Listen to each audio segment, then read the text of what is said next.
Época de la guerra de independencia, de la reforma o de la revolución mexicana, de introducir grandes transformaciones.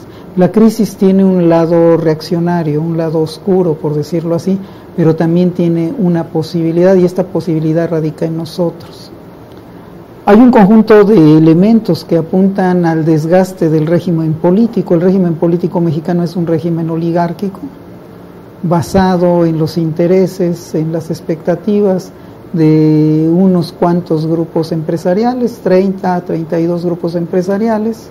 El régimen oligárquico también, de alguna u otra manera, es extensión del sistema de dominación de la oligarquía yanqui o de la élite yanqui sobre América Latina.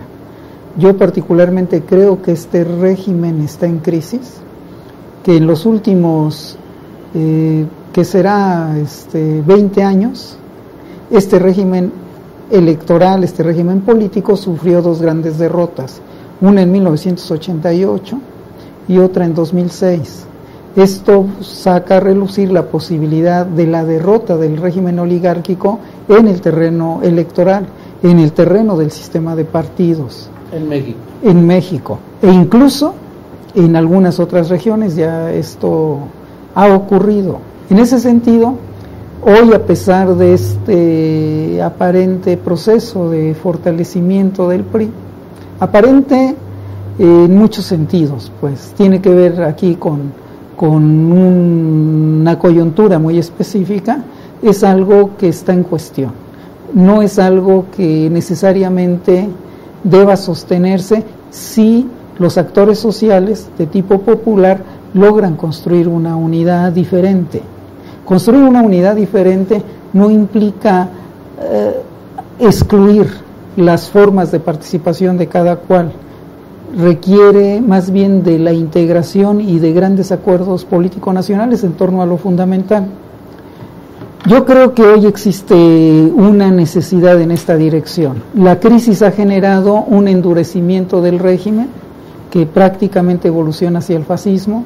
La crisis misma ha puesto en cuestión todo el sistema de derechos sociales que de alguna u otra manera beneficiaban a sectores de la población de bajos ingresos y de medianos ingresos incluso.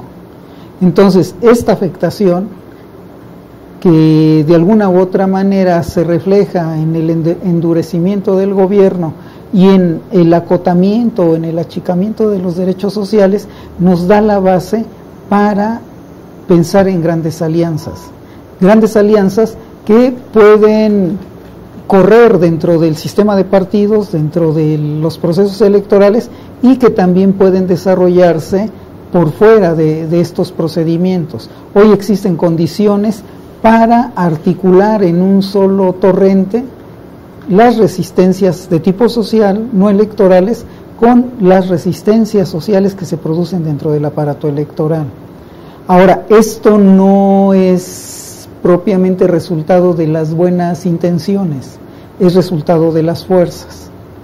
Creemos que hoy existe suficiente fuerza social para, digamos, empujar, usando este término amable, hacia una concertación nacional, donde puedan participar los actores populares con una idea, si usted quiere, radical en cuanto al tipo de solución que se requiere.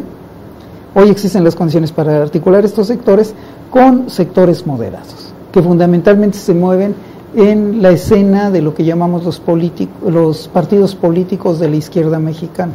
Sin embargo, pareciera efectivamente que esta carga de tensiones sociales, de falta de empleo, de salarios realmente miserables, de condiciones de acceso a la salud, a la educación muy limitadas y muy pobres en calidad, pudieran ser como esta aglomeración o esta acumulación de tensiones que suceden en las placas sísmicas, ¿no? Que prevén un gran terremoto, que prevén una gran manifestación de fuerzas, en este caso fuerzas sociales, o quiere usted, que pudieran desembocarse hacia una posibilidad alternativa de gobierno, a una posibilidad alternativa de manejo económico, a una posibilidad alternativa, no precisamente a las que está sugiriendo actualmente la sociedad como partidos políticos, como organizaciones sociales, sino más bien a una gran anarquía, ¿no? Y esta gran anarquía de caos que se generaría ante la caída inminente del status quo, que decía aquí el compañero, hacia este rompimiento, ¿sí? Que obviamente que tiene su inercia, ¿no? Y esta inercia o este ramalazo de energía que va a propiciar la otra parte, que no se va a dejar tan fácilmente, va a atrapar desde luego que a mucha gente inocente, a mucha gente que no tiene nada que ver, y ojalá y que este tipo de mecanismos de dialéctica de reacomodo de las fuerzas sociales se diera, ¿no? en un plano todavía más participativo, sobre todo en cuestión de conciencia, ¿no? De la ciudadanía. Como que de repente muchos, cuando emitimos un voto, no sabemos la consecuencia final de nuestra preferencia por tal o cual grupo político, ¿no? O lo que representa muchas veces. Mucha gente no conoce lo que significa un partido de Acción Nacional, no conoce los orígenes del propio Partido de Revolución Institucional, o cómo se integra, el propio Partido de la Revolución Democrática, el Verde Ecologista y demás, que también tienen su propia historia, ¿no? Entonces, en este caldo de cultivo de partidos políticos, de fuerzas antagónicas, de grupos sociales que han estado ahí soterrados, esperando la oportunidad de manifestarse y de hacer más extensiva su propuesta, queda la sociedad, esa sociedad de masas, ¿no? Que mencionaba Elías Canetti, ¿no?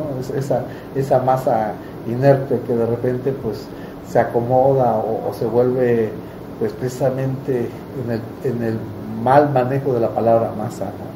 Entonces yo sí entiendo que esto de la educación popular tiene una gran responsabilidad y que este taller nos está permitiendo no solamente profundizar hacia al beneficio de la sociedad de nuestra región, hacia donde lo colectivo, lo comunitario se vuelve necesario y donde desgraciadamente el tiempo ya nos está ya nos está ganando, ya nos ganó y llevamos 3 minutos ya rebasados de este programa, que es muy interesante, por cierto, y por eso quiero agradecerles yo su presencia y dejarles a ustedes este tema de reflexión en cuanto a las propuestas muy interesantes, muy pensadas y sobre todo propuestas pues que habrán de ser valoradas por todos y cada uno de nosotros, por ustedes que nos ven allá en sus hogares, que tienen desde luego la última palabra en cuanto a lo que ustedes ven a través de este medio de comunicación. Antes de despedirnos, como les decía, nos está ganando el tiempo, ya nos ganó. Yo quisiera preguntarte, Taurino Rojas, sobre el Congreso Pedagógico Estatal, cuáles son los resolutivos y lo que sigue para contrarrestar lo de la aplicación del ACE, que bueno, ustedes han estado muy dinámicos en ese sentido, lo más breve posible, por favor, Taurino.